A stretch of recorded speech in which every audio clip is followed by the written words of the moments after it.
I want to know what you ache for, and if you dare to dream of meeting your heart's longing. It doesn't interest me how old you are. I want to know if you'll risk looking like a fool for love, for your dream, for the adventure of being alive.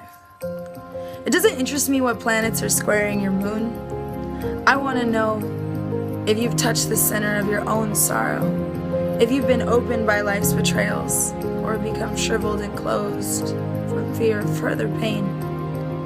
I want to know if you can sit with pain, mine or your own, without moving to hide it or fade it or fix it. I want to know if you can sit with joy, mine or your own, if you can dance with wildness and let ecstasy fill you to the tips of your fingers and toes, without cautioning us to be careful, to be realistic, to remember the limitations of being human. It doesn't interest me if the story you're telling me is true. I want to know if you can disappoint another and be true to yourself, if you can bear the accusation of betrayal and not betray your own soul, if you can be faithless and therefore trustworthy.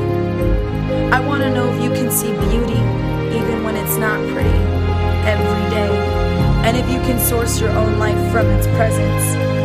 I want to know if you can live with failure, yours and mine, and still stand at the edge of the lake and shout to the silver of the full moon, yeah.